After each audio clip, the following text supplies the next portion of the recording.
जलमो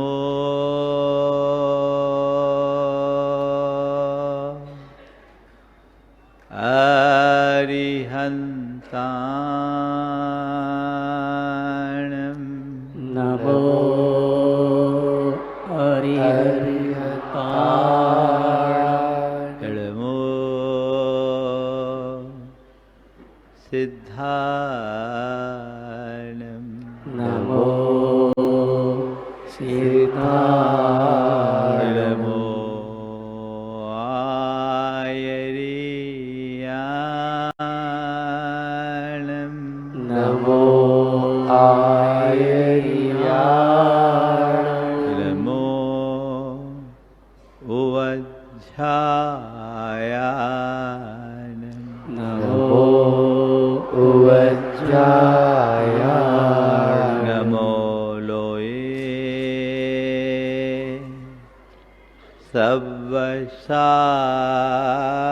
सव्वसाहुनं नमो लोये सव्वसाहुनं एषो पञ्च हळमोयारो ऐसो पंचिनमोयारो सव्वपावपणाशनो सर्वे पावपणाशनो मङ्गलालं च सव्वेसिं मङ्गलानं च सर्वेषां पढ़मं होय मंगलम परमं होय मंगलम। जय बोलो देवादिदेव 1008 श्री भगवान महावीर स्वामी की जय जय जय। अहिंसा परमो धर्म की जय जय परम जय। पूज्य आचार्य गुरुवर श्री विद्यासागर जी महाराज की जय जय जय। आचार्य श्री समय सागर जी महाराज की जय जय जय। मुनि श्री 108 प्रमाण सागर जी महाराज की, मुनि श्री संधान सागर जी महाराज की। नमोस्तु गुरुवर, नमोस्तु नमोस्तु। हमारे जीवन में अनेक प्रकार के प्रसंग बनते हैं, घटनाएं घटती हैं। ज़्यादातर हम चीज़ों से प्रभावित होते हैं और हमारे मन में इष्टानिष्ट संकल्प विकल्प होते हैं। आज लोगों के मन में जो दुख है, चिंता, भय या तनाव है, इस सब के संदर्भ में अगर बात करूं तो एक ही उत्तर आता है, जीवन में कुछ घट जाना। या तो घटना घट गई या घटना घट रही है या कहीं कुछ घट न जाए, ये कल्पना। अतीत की स्मृतियाँ और भविष्य की कल्पना हमें उलझा करके रख देती। लेकिन ऐसी स्थिति में यदि मनुष्य के जीवन में सही समझ हो तो वो हर स्थिति में मुस्कुराते हुए जी सकता है। जिन परिस्थितियों में लोग आंसू बहाते हैं, उन्हीं स्थितियों में मुस्कान भी भरा जा सकता है। कोई ऐसा मनुष्य नहीं जिसके जीवन में सदैव एक रूपता हो। उतार चढ़ाव हर मनुष्य के जीवन में आते ही है। सुख दुख, संयोग वियोग, हानि लाभ, मान अपमान, ये सब हमारे जीवन का पाठ है और इसमें स्थिरता बना करके जीना जीने की आर्ट है। जो जीवन जीने की कला जानता है उसके लिए ये सब बातें सामान्य है, और जिसको इसका कला पता नहीं उसके लिए एक बहुत बड़ी समस्या है। 4 बातें 4 शब्दों के माध्यम से आज रखूंगा। घटना, घुटना, घोंटना और गुटक जाना। चारों शब्द आपके परिचित है। घटना, जीवन में घटनाएं तो घटती रहती है, घटती है कि नहीं? हर पल एक घटना घटती है। जो व्यक्ति घटना को घटना की तरह केवल देखता है, जानता है, उसके जीवन में कोई खास फर्क नहीं पड़ता है। लेकिन जो घटनाओं से प्रभावित हो जाता है, उन्हें पकड़ करके बैठ जाता है, वो अंदर ही अंदर घुटते रहता है।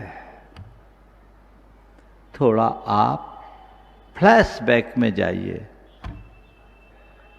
पीछे मुड़िए, आंखें बंद कीजिए कुछ पल के लिए। आपके मानस पटल में क्या आ रहा है? अच्छी स्मृतियां या बुरी स्मृतियां? आंखें बंद करिए। शायद अभी आपको कठिनाई होगी घर में जाना और आज एक टास्क करना, अपने सामने नोटपैड रखना, पेन रखना, आंखें बंद करके थोड़ा पीछे जाना। क्या याद आ रहा है? अतीत की अच्छी स्मृतियां या बुरी स्मृतियां? उसको नोट करके समीक्षा करना। पाएंगे अच्छी स्मृतियां कम रहती है, बुरी ज्यादा। क्यों? क्योंकि हमने उन्हें पकड़ रखा है। क्या कर रखा है? पकड़ रखा है। और जब तक उन्हें हम पकड़े रहेंगे वो हमें पेरते रहेगी। यदि हम उन बातों को भुलाने में समर्थ हो जाए तो हमारे लिए कुछ फर्क नहीं पड़ेगा। गुरुदेव का एक बहुत अच्छा हाइकू है। कुछ स्मृतियां आग उगलती तो कुछ सुधासी लगे। कुछ स्मृतियां आग उगलती है और कुछ अमृत जैसी लगती है। जब भी हम अतीत की बुरी स्मृतियों की तरफ झांकते हैं तो वो अंदर आग लगती है। जीवन में जब भी कुछ अघट घटता है, कोई बुरा प्रसंग हो, किसी का बुरा व्यवहार हो जाए या कोई मन के विरुद्ध घटना घट जाए, अब जो घटता है उसको जीना तो पड़ता ही है। जीना पड़ता है कि नहीं पड़ता? हाँ? लेकिन कुछ लोग हैं जो ऐसी घटनाओं के घटने पर भांति भांति की प्रतिक्रियाएं करते हैं, परेशान भी होते हैं, उसका प्रतिकार और प्रतिवाद करने की कोशिश भी करते हैं। जब जब हमारी ऐसी स्थिति बनती है, अगर हमारा जोर चल गया तो फिर भी ठीक, और जहां जोर नहीं चलता वहां अंदर ही अंदर घुटते रहते हैं, है ना? कदाचित जोर चल भी गया लेकिन जब तक वो हमारी स्मृति की कोष में पड़ा रहता है, तो जब जब उसकी स्मृति का उभार उठता है, मन में आग लगती है। ये आग कहां से लगी? किसने लगाया? ये बहुत भयानक है। और देखो जब भी कुछ बुरा होता है ना, द्वेष मन में है, बुरा तो तभी है जब हमारे प्रति किसी का द्वेष हो या हमारे मन में किसी के प्रति द्वेष। तो इससे क्या होता है? इससे क्या होता है? वह सब हमारे दिमाग में अपना घर फ्री में बना लेते हैं, जिनको हम नहीं चाहते। बोलो, अब बसा क्यों रहे हो दिमाग में भैया जिनको चाहते नहीं हो? कौन कौन बसा रहा है? हाँ, अरे दुश्मन को दिमाग में बसाओगे तो वो तुम्हें शांत बैठने देगा क्या? बोलो, जो मेरा बुरा करने वाला है, जिसने मेरा बुरा किया, जो मेरे साथ बुरा हुआ, उसको पकड़ करके कौन बैठ रहा है? कहां बसा रहे हो? कहां? अब सोच लो 50 शत्रु को दिमाग में बसाए रखो और कहो कि हम चैन की सांस लें, क्या होगा? क्या होगा? थोड़ा बोलिए, शांति मिलेगी? तो क्या उपाय है? कोई भी घटना घटे, पहला काम, अगर कोई अघट घटे तो उसे नजरअंदाज करो, और कोई कुछ गलत कहे तो उसको बर्दाश्त करो। बस इतना ही तो करना है। भीतर एंट्री मत दो, उन्हें दिमाग में बसने मत दो, उन्हें पकड़ करके मत बैठो, नहीं तो वो तुम्हें घुट घुट करके जीने के लिए मजबूर करेगा। एक स्थान पर मैं था, दो व्यक्ति थे जो दोनों एक दूसरे के संबंधी थे, माने संबंधी क्या, समधी थे, और दोनों में बोलचाल बंद। बोलचाल बंद। लोगों ने बोला, महाराज जी ये दोनों एक हो जाए तो पूरी समाज एक हो जाए।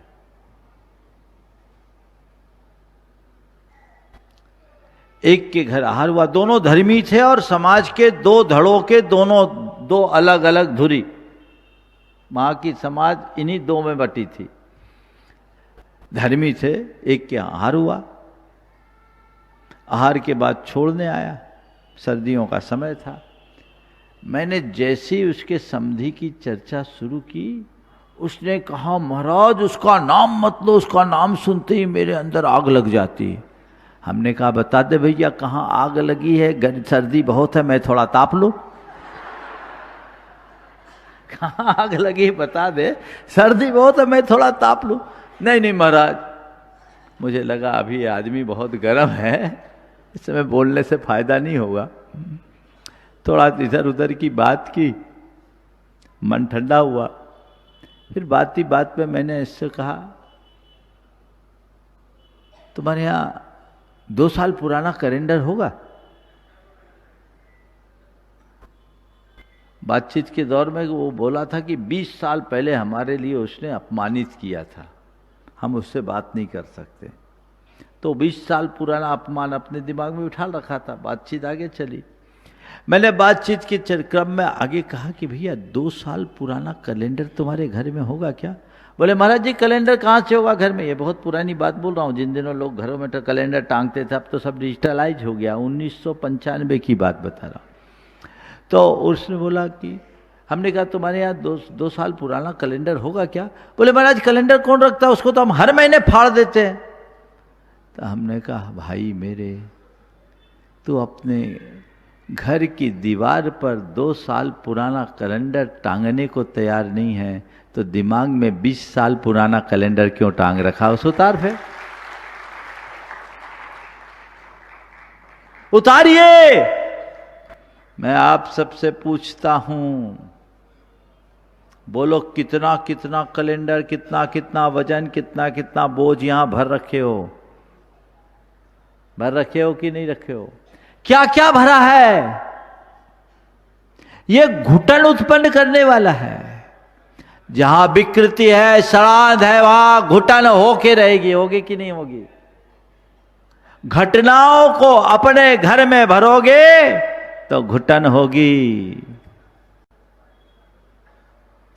घर में जब फालतू सामान ज्यादा रखने लगो तो घर नहीं स्टोर रूम बन जाता है। बनेगा ना? बोलो। फालतू सामान ला करके रोज रखते जाओ, रखते रहो तो स्टोर रूम बनेगा। अरे भैया, तुम यहां क्या क्या स्टोर कर रखे हो, और पता लगेगा काम की चीजें कम और कबाड़ की चीजें ज्यादा। और कबाड़ के साथ साथ अगर रद्दी भर लो तो फिर क्या कहना। तो क्या हो रहा है? ये जो चीजें भरे हुए हो, ये घुटन उत्पन्न करने वाली चीजें। जो घटनाओं को पकड़ते हैं वो घुटते हैं, और जो घटनाओं के साक्षी होते हैं वो आनंद में जीते हैं। घटनाएं घटे। 4 तरीके से लोग घटनाओं को देखते हैं। जैसे कोई बगीचे में गया, फूलों की इस सौंदर्य महक को देखा, आनंदित हुआ। दूसरे ने बगीचे से फूल तोड़ा, सूंघा और एक तरफ फेंक दिया। तीसरे ने उन फूलों की माला गूंथी और गले में पहन लिया, थोड़ी देर बाद उतार दिया।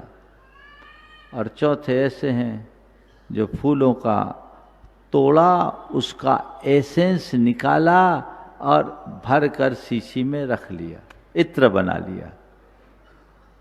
4 स्थितियां हैं। सबसे पहले वे जो परम ज्ञानी हैं, जो घटनाओं के मात्र साक्षी बनते हैं।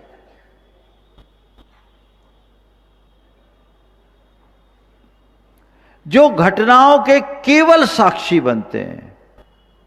घटना घट रही है, बगीचे को देख रहे हैं, हर घटने का आनंद लेते हैं।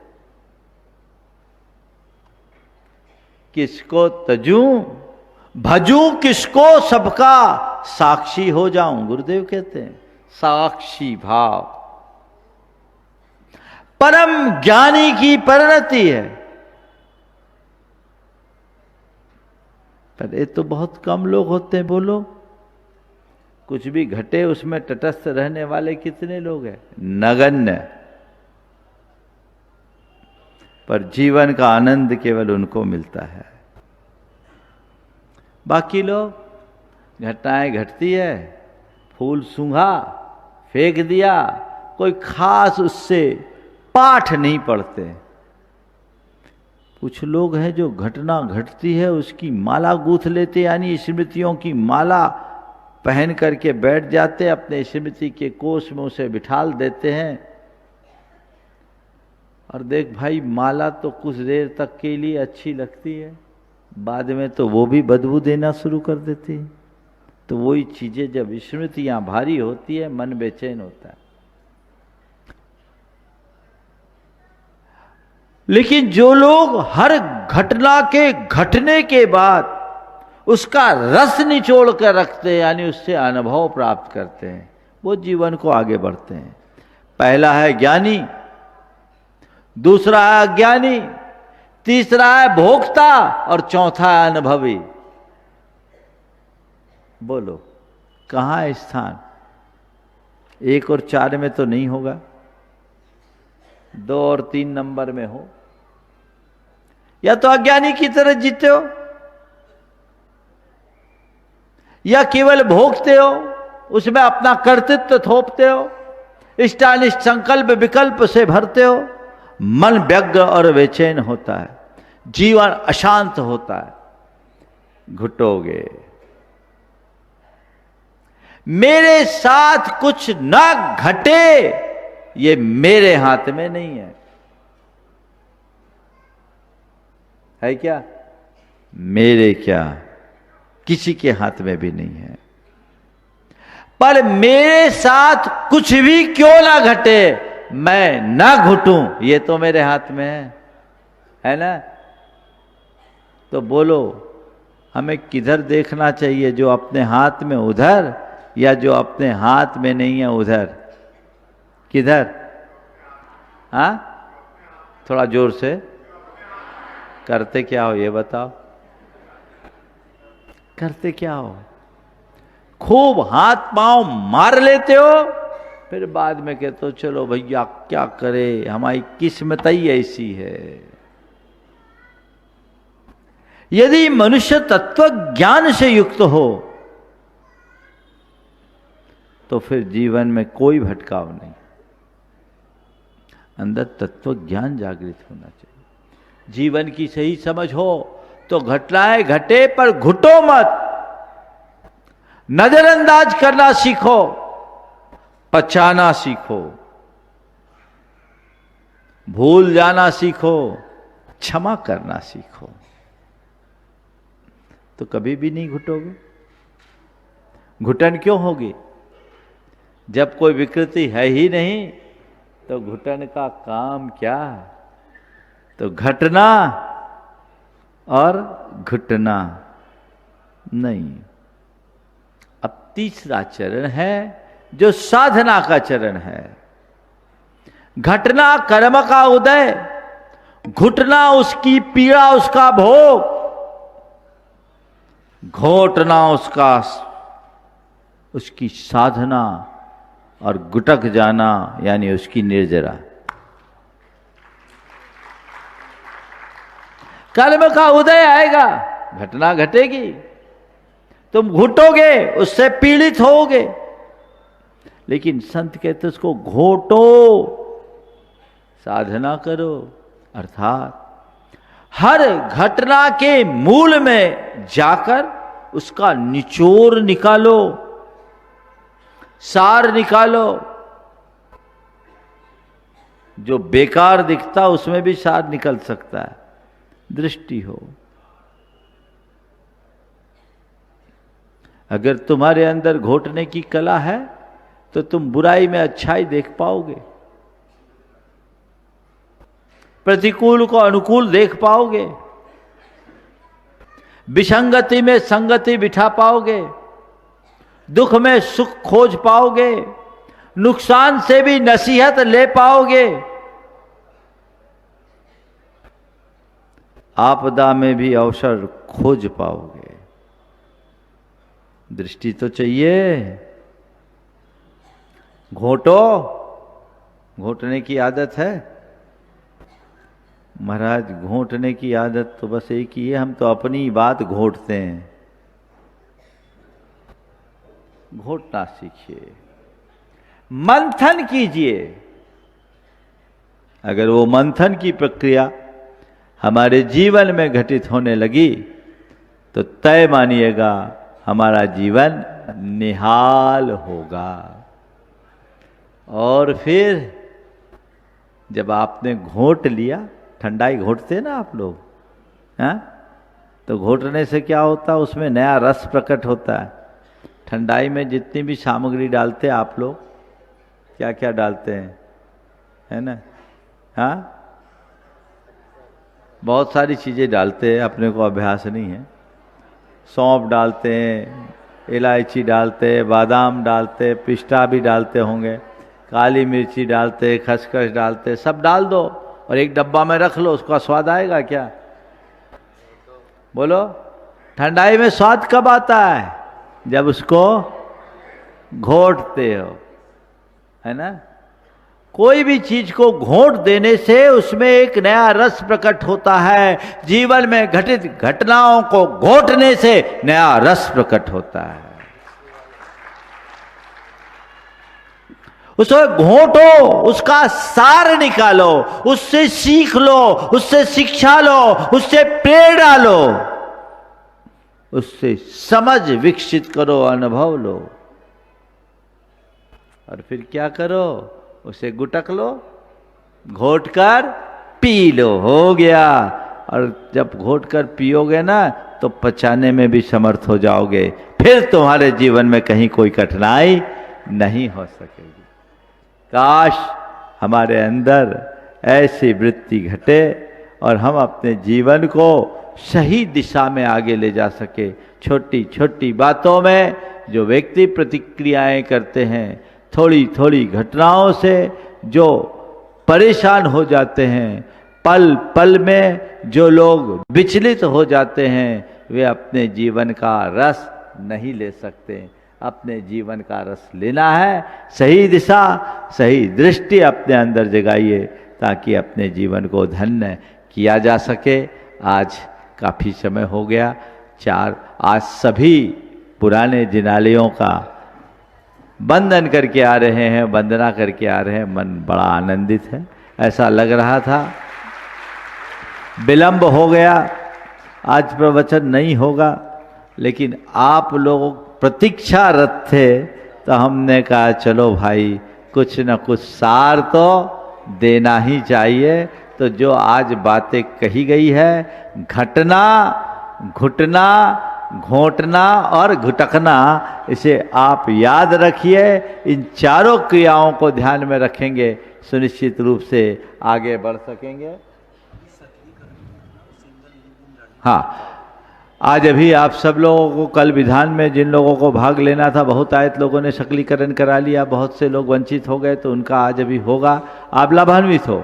अभी मुझसे कह रहे हैं कि महाराज जी बहुत सारे लोग, सिद्ध चक्र महामंडल विधान है, उसके मुख्य मंडल का सौभाग्य किनको मिलना है, बहुत सारे लोगों ने संपर्क किया है। और जिनको संपर्क करना है, ये महान अनुष्ठान, इतना बड़ा विधान, उसका मुख्य मंडल आपको प्राप्त करना, यानी एक प्रकार से जैसे पंच कल्याणक का सौधर्मेंद्र है, वैसे सौधर्मेंद्र को प्राप्त करना, माता पिता जैसे प्राप्त करना।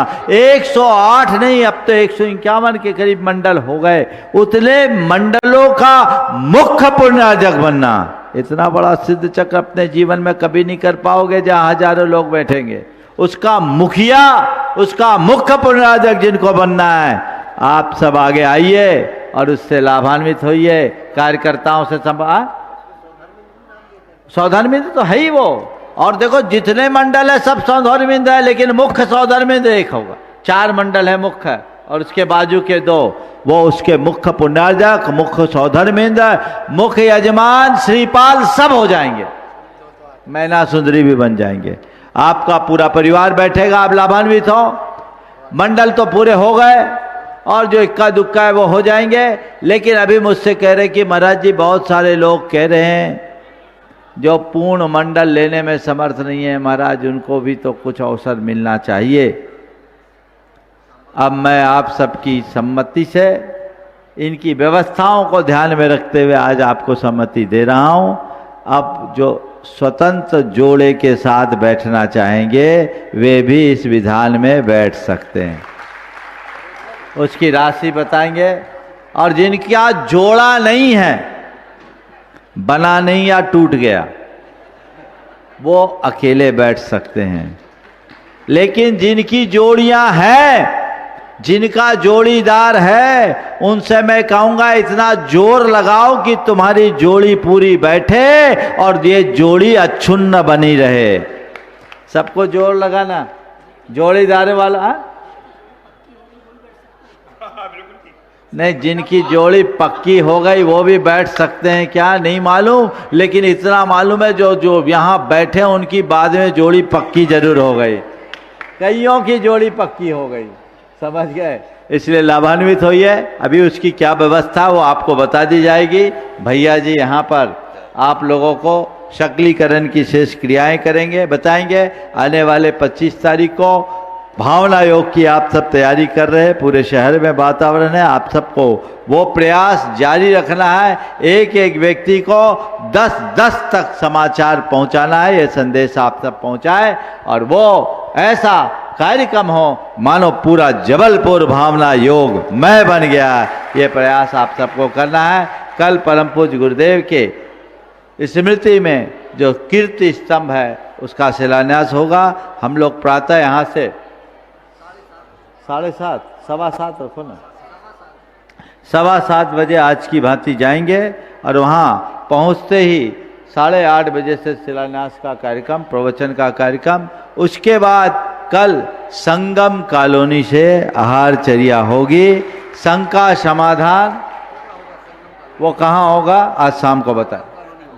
बोलिए अहिंसा परमो धर्म की जय। बोलो देवादिदेव 1008 श्री भगवान महावीर स्वामी की जय जय जय। अहिंसा परमो धर्म की जय जय जय। परम पूज आचार्य गुरुवर श्री विद्यासागर जी महाराज की जय जय जय। आचार्य श्री समय सागर जी महाराज की जय जय जय। मुनि श्री 108 प्रमाण सागर जी महाराज की जय जय जय। मुनि और श्री संतान सागर जी महाराज की नमोस्तु गुरुवर नमोस्तु नमोस्तु। हमारे जीवन का हमारे शरीर से गहरा संबंध है। जीवन के अभाव में शरीर टिक नहीं पाता और शरीर रहित जीवन प्रेत बन जाता है।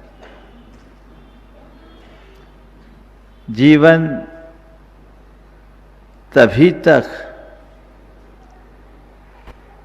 सही काम कर पाता है जब शरीर से जुड़ा हो।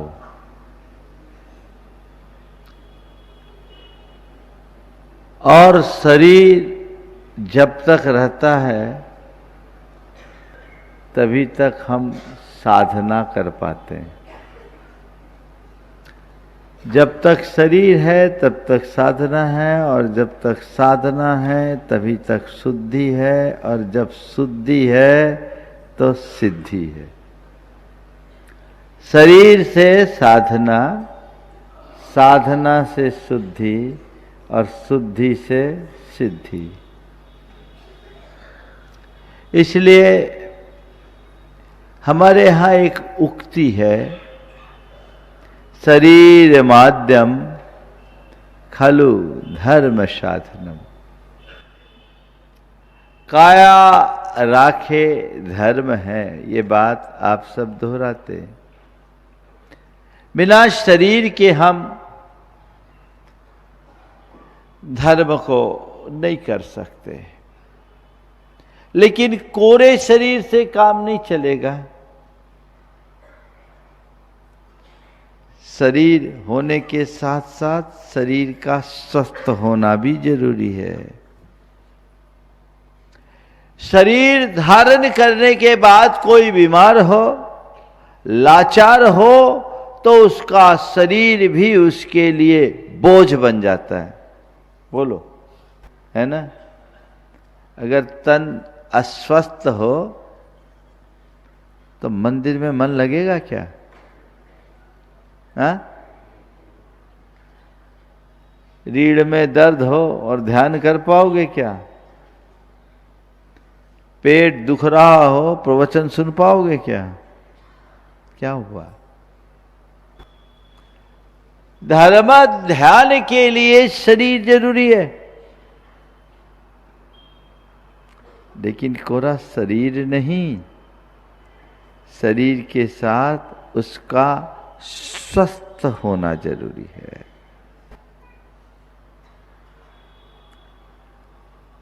आज का विषय है स्वस्थ तन, सुखी मन, अध्यात्म और विज्ञान का संगम। तो स्वस्थ तन सुखी मन, ये कोई धार्मिक नारा मात्र नहीं है। आज के प्रवचन का विषय न केवल धार्मिक है, न कोई चिकित्सीय परामर्श है। आज का विषय है समग्र जीवन को संतुलित और व्यवस्थित करने का मार्गदर्शन। हमारे यहाँ एक बहुत पुरानी उक्ति है, धर्म अर्थ काम मोक्षानाम आरोग्यम मूलमुत्तमम। धर्म अर्थ काम और मोक्ष, इन चारों पुरुषार्थों का मूल क्या है? आरोग्य। आरोग्य यानी स्वास्थ्य।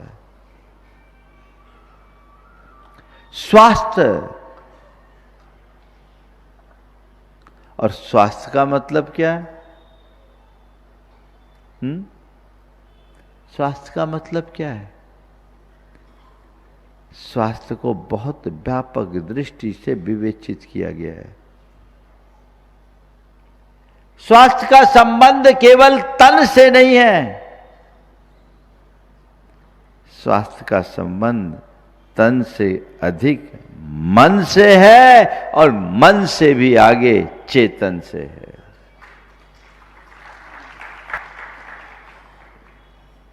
हमारे यहां कहा गया, स्वास्थ्य को परिभाषित किया गया। कैसे? सम धातु समाग्निश्च समानश्च मलक्रिया प्रशांतात्मा इंद्रिय मनश्चेति स्वस्थ इति विधीयते। जिसके बाद शरीर की धातुएं समान हैं, जिसकी अग्नियां समान हैं, समदोष बात पित्त कफ ये त्रिदोष समान हो, जिसकी जठराग्नि और अन्नअग्नियां समान हो, मल और धातु उपधातु सम हो, ये तो शरीर के स्वास्थ्य के आधार है। लेकिन इसके आगे प्रशांत आत्मा, इंद्रिय, प्रशांत इंद्रिय और मन, प्रशांत मन, स्वस्थ इति अभिधीयते। वही व्यक्ति स्वस्थ कहा जा सकता है, माना जा सकता है, जाना जा सकता है, जिसका शरीर स्वस्थ हो, इंद्रियां संयत हो, मन नियंत्रित हो और आत्मा प्रसन्न हो, वो स्वस्थ है। पर उसके लिए तन का स्वस्थ होना जरूरी है। तन मन का बड़ा संबंध है। तन बीमार तो मन परेशान, और मन बीमार तो तन और परेशान होता है ना। तो हम तन मन के संबंध को समझे और देखें कि इसमें अध्यात्म की दृष्टि क्या है, हमें अध्यात्म क्या परामर्श करता देता है, और आज का विज्ञान इसमें हमें कैसी सम्मति देता है। तन और मन का संबंध है। हमारे अंदर जो बीमारियां आती है ना, तन पे तो उसके लक्षण प्रकट होते हैं। जन्मती मन से है, और मन के भी नीचे जो हमारी चेतना में उत्पन्न भावना है, उससे भावनाओं में विकृतियां आती है। हमारे मन और विचारों की स्थिति बिगड़ती है। मन विचार परिवर्तित होने से हमारे शरीर के हार्मोन्स में परिवर्तन आता है, और जब हार्मोन बिगड़ते हैं तो शरीर में अनेक प्रकार के विष प्रकट होने लगते हैं, विषैले रसायन आने लगते हैं, और जब वो रसायन विकृत आते हैं तो उसका असर हमारे स्वास्थ्य पर पड़ता है। अगर हमने मन को साध लिया तो तन अपने आप स्वस्थ होगा। संत कहते हैं बीमारी की जड़ तन नहीं मन है। मरीज डॉक्टर के पास गया और कहा कि डॉक्टर साहब दिमाग में टेंशन है, पेट में बहुत जलन होती है और दिल में हमेशा डर बना रहता है, मैं क्या करूं? दिमाग में टेंशन, पेट में जलन, दिल में डर, मैं क्या करूं? डॉक्टर ने कहा भैया तुम्हें दवाई की जरूरत नहीं है, क्योंकि ये तुम्हारी अब जीवन शैली बन गई है। आज के लोगों का जो जीवन का सिस्टम है वो पूरी तरह बदल गया है। उसके कारण व्यक्ति अस्वस्थ है। कहते क्रोध पित्त विकार को बढ़ाता है। क्रोध से ब्लड प्रेशर बढ़ता है। चिंता और डर से हमारे मन में जो विकृत रसायन उत्पन्न होते हैं, अल्सर जैसी बीमारी होती है। और नकारात्मक प्रवृत्ति से हमारी इम्यूनिटी कमजोर होती है। विज्ञान ऐसा कहता है। अगर हमने अपने मन को साध लिया तो चीजें अपने आप सध जाएगी। ज्यादा कुछ कहने की जरूरत नहीं है। एक ने कहा डॉक्टर साहब मुझे बीपी हो गया। बीपी हो गया। डॉक्टर ने पूछा गुस्सा आता है? बोले गुस्सा आता नहीं, दिन भर गुस्से में ही रहता। गुस्सा आता है? बोले दिन भर गुस्से में ही रहता हूं। तो बोले देखो भाई बीपी की जड़ वही है, उसी को ठीक करो। जड़ को मिटा। अंदर की विकृति को जब तक हम नहीं पहचानेंगे तब तक उसकी निर्वृत्ति कैसे होगी, उसकी शुद्धि कैसे होगी। शरीर स्वस्थ हो, साधना अच्छी हो, शुद्धि होगी, तभी कहीं जाकर सिद्धि होगी। अध्यात्म क्या कहता है? अध्यात्म कहता है तन को साधो, मन को बांधो, तब तुम अपनी चेतना का शुद्धिकरण करके सिद्धि के शिखर पर पहुंच पाओगे। अध्यात्म शास्त्र कहता है कि हमारे लिए इन सब पर ध्यान देना है। हमारे अस्वास्थ्य का कारण है, हमें 4 दोषों से बचना है। आहार का दोष, विचारगत दोष, व्यवहारगत दोष और भावनागत दोष।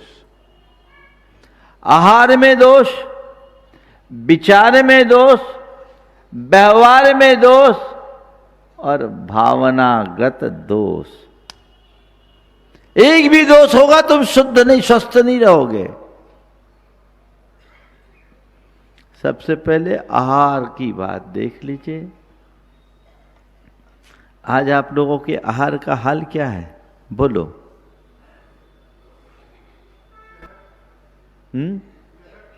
जहर खाते हैं। जहर तो खाते सो खाते हो, और जो खाते हो उसको भी जहरीला बना देते हो।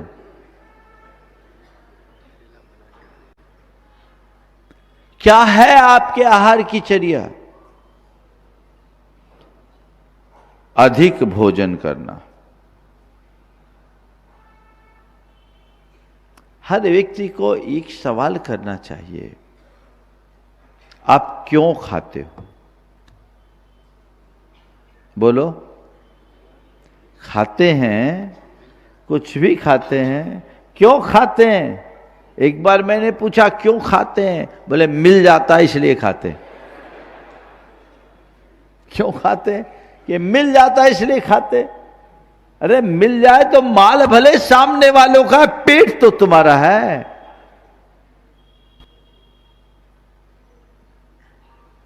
जीने के लिए खाते हो या खाने के लिए जीते हो, ये सवाल अपने मन से करो। आप अपनी गाड़ी में ईंधन कब डालते हो? क्यों डालते हो? बोलो। गाड़ी चलाने के लिए न डालते हो? गाड़ी चलाना है इसलिए ईंधन डालना है, तो कितना डालते हो? हाँ, जहां पंप मिल जाए वहां डाल देते हो क्या? कब? जब टंकी खाली होती है तब। ध्यान रखते हो कि नहीं? बोलो। अरे महाराज, हम तो थोड़ा भी फ्यूल वेस्ट नहीं करना चाहते, है ना? तो भैया तुम गाड़ी की टंकी का तो ख्याल रखते हो, इस जिंदगी की गाड़ी की टंकी का भी तो ख्याल रखो। यहां तो जहां गए, जब गए, जो मिला, जितना मिला, जैसा मिला, अन्न दो। क्या है परिणाम?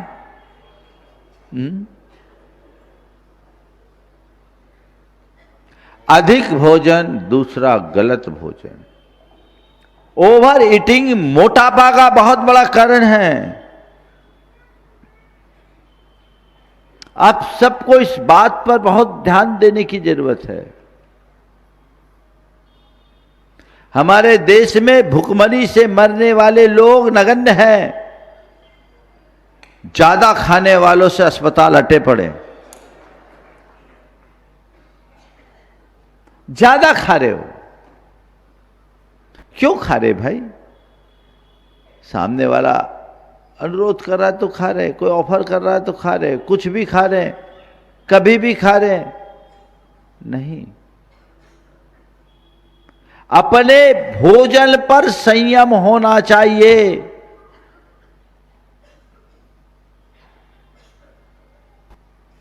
जब पर्याप्त भूख लगे तभी खाना चाहिए,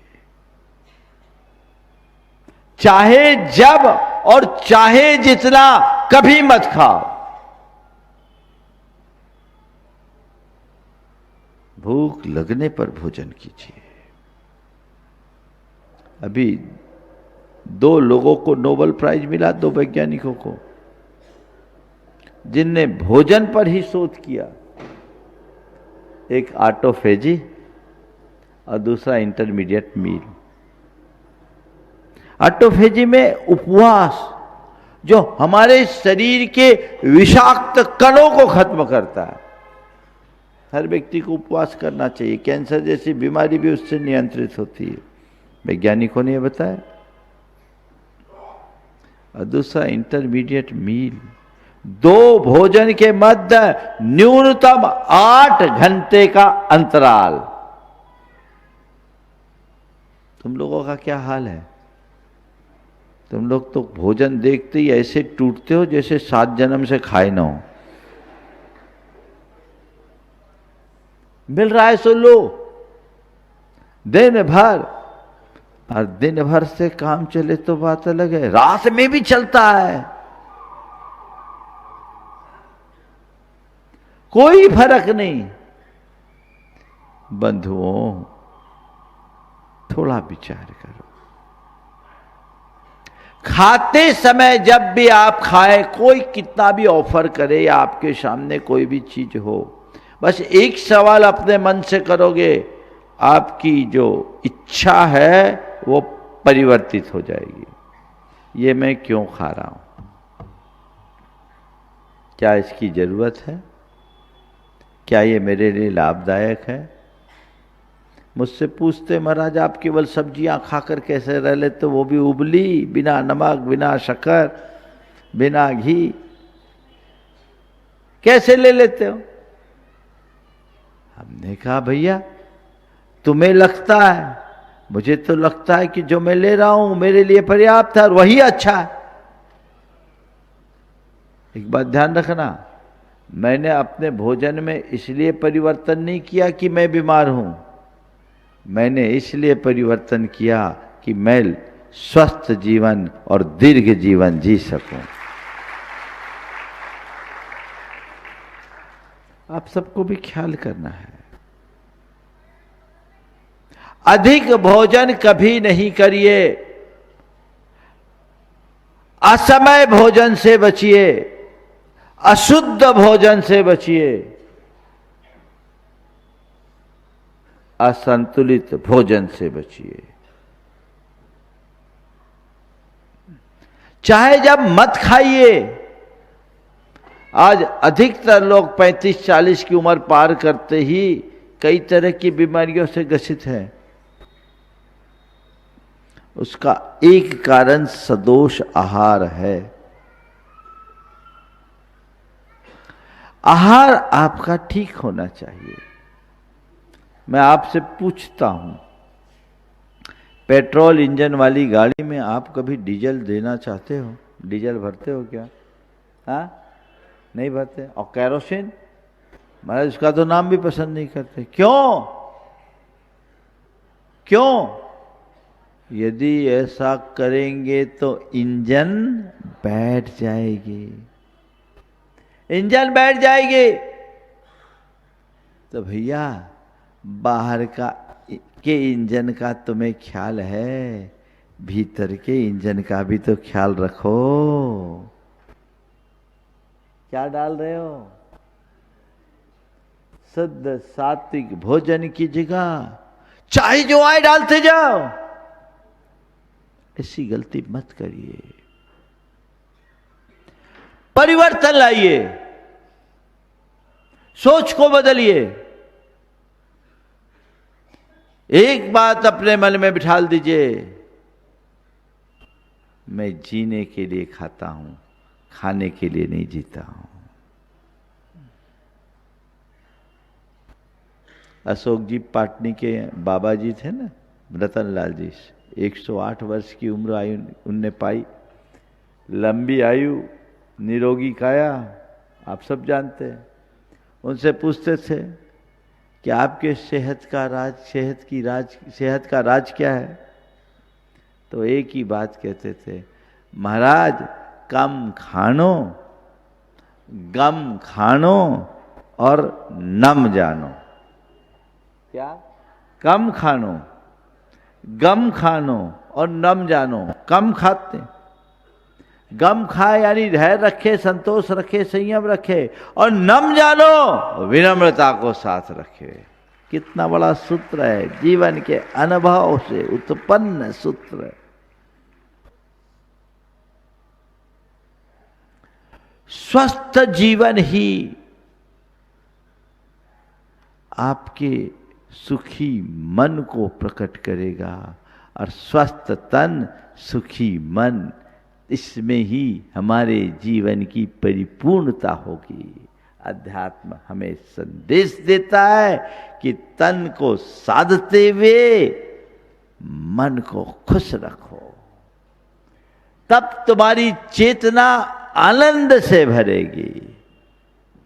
आहारगत दोष को खत्म कीजिए, अधिक भोजन से बचिए, गलत भोजन से बचिए। ऐसी कोई चीज मत खाइए। अब मुझे तो आश्चर्य तब होता है जब कड़ाके की ठंड में आप लोग आइसक्रीम और कोल्ड ड्रिंक पी लेते हो, और ऊपर से सर्दी है, खांसी है, दवाई और खा रहे हो। बताओ, लोग इशारा कर रहे हैं एक दूसरे को। त्याग करना चाहिए।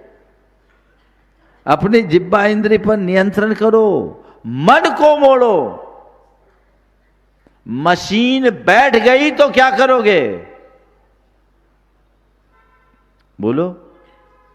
और मैं तो आपसे कहता हूं, शरीर को मशीन मत मानो, मशीन से बढ़कर मानो। मशीन खराब होने के बाद रिप्लेस हो सकती है, पर यह जीवन खराब होगा तो रिप्लेस नहीं हो सकता।